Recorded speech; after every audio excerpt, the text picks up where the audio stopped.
Your Majesty at your service. Welcome to Fair Queen Talks. Thank you for tuning in to another episode of my podcast.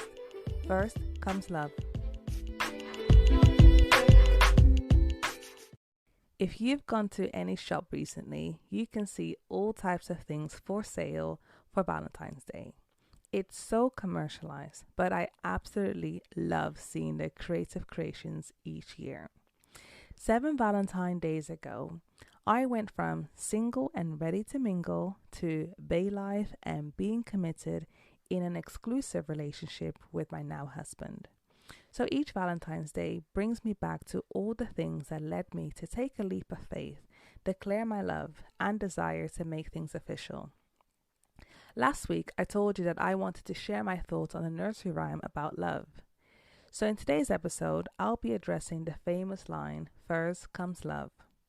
I will be taking you through my journey of what love means and why it's important to focus on love being a verb opposed to describing an emotion. What is romantic love? There are so many definitions for this, but I like how Kendra Cherry from Very Well Mind described it. She said, "Love is a set of emotions and behaviors categorized by intimacy, passion, and commitment. It involves care, closeness, protectiveness, attraction, affection, and trust. Love can vary in intensity and can change over time." This definition is one that is flexible and most people can agree with because there are so many studies about love, and I won't dedicate my time on this episode to delve into all types of theories, but I will share more about how I came to understand what romantic love is. No matter how your life came into existence, it started with a man and a woman. When special cells called sperm, produced by men, combine with cells called ova, produced by women, in a process called conception. Growing up, I was under the impression that people who went through the conception process entered into it because they loved each other. Oh, how sweet. This is still the case for a lot of people. However, it is not the case for everyone. I say all this because the first representation of a couple were my parents, who early in my life separated, and through their interactions with me, they explained to me that they chose me, but also expressed that it was better for them to love me by living separately. I quickly came to understand that love between a parent and child is separate from love between each parent. In my mind, I processed that at some point in their lives, they loved each other and then it ceased. At first, I thought it was about feelings, but as my understanding grew, I understood that this was more about actions. When people are in a romantic relationship, they have certain expectations. When those expectations are not met, the feeling of love slowly decreases to the point that people prefer to end the relationship. So what are these expectations? Dr. John Gottman explains that in a good enough relationship, people have high expectations for how they are treated. They expect to be treated with kindness, love, affection, and respect. They do not tolerate emotional or physical abuse. They expect their partner to be loyal. To me, those expectations are not high. They are reasonable and well justified for people who enter into a romantic relationship. To be honest, to me, those are basic principles for a good and positive relationship. To me, when a romantic partner fails to treat their loved one with kindness, love, affection, respect, I would question why they insist on staying in that relationship. So the lesson I learned from my parents about love is that 1, we have to be able to distinguish all forms of relationships.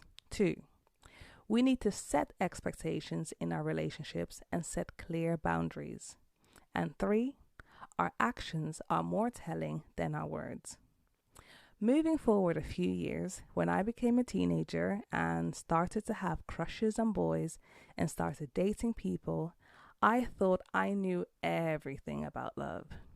I learned a few lessons along the way, and I will be sharing some tips from a space or a time where I was quite naive about love. And looking back, this is all the advice I can give you. So, one, when you develop feelings for someone, it can be one sided. When the feeling isn't mutual, respect the other person's decision. You're not always the other person's type, and not everyone is for you. Two, if you have to sneak behind your parents' back or have a secret relationship with someone, you need to reconsider the choices you are making.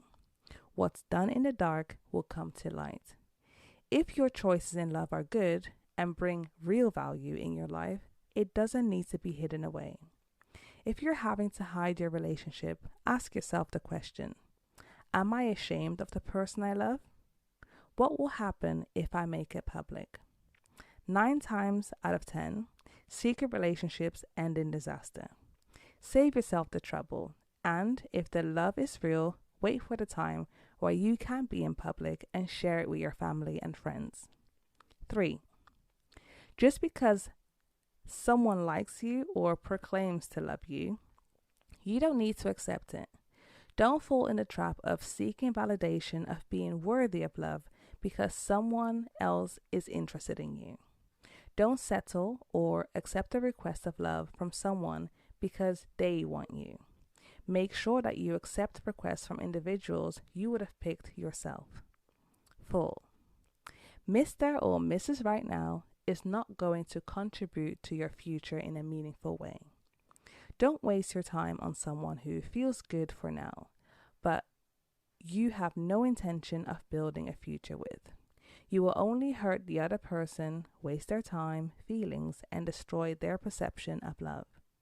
And the longer you will hang in there, you will grow feelings for this person, and they won't be feelings of genuine love. It's nice to be loved by someone with a good heart, but it's wrong to accept sincere and deep love from someone that you don't consider a long-term person. And 5. Multi-date. It's exhausting to be in the wrong relationship. Have fun and get to know people you think you have a crush on. Take the time to understand who they are as a person and what their dreams and ambitions are. Consider to be exclusive if your current and future self aligns with this person, current and future self. When you take the time to know each other as people, you will know whether they can commit to you in the way that you want to commit to them. Wow, that was a lot. I was young and dumb and have made my share of mistakes in love because I was gullible and didn't truly allow myself to love me for who I was. Which brings me to this point. The reason I was ready to love 7 Valentine's Days ago was because I went through a journey of self-reflection and really loving myself. By the time I entered into my womanhood, age 21, I was a person who had overcome a lot of trauma and forgiven others and asked for forgiveness to God for not seeing myself as He sees me.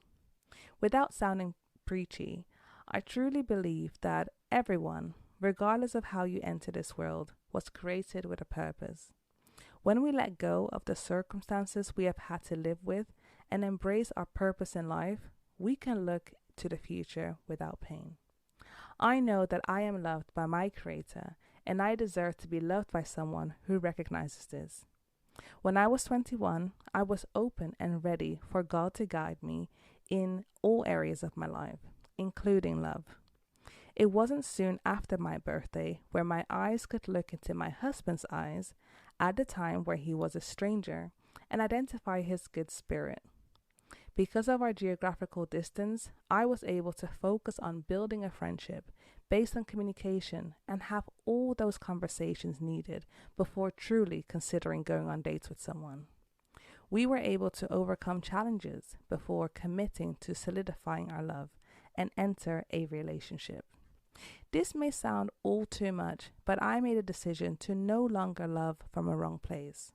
7 Valentine's Days ago, I made a decision to commit to a person with whom I wanted to build a future.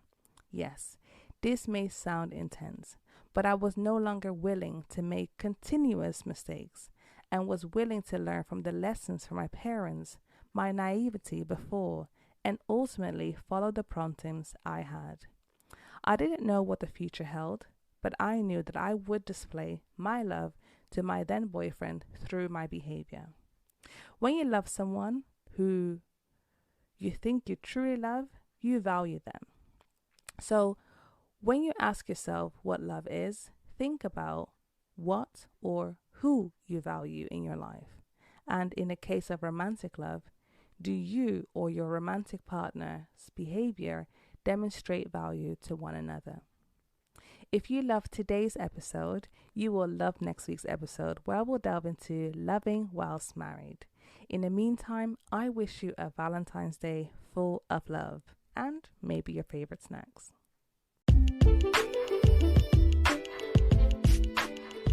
At the end of each episode, I address the queendom.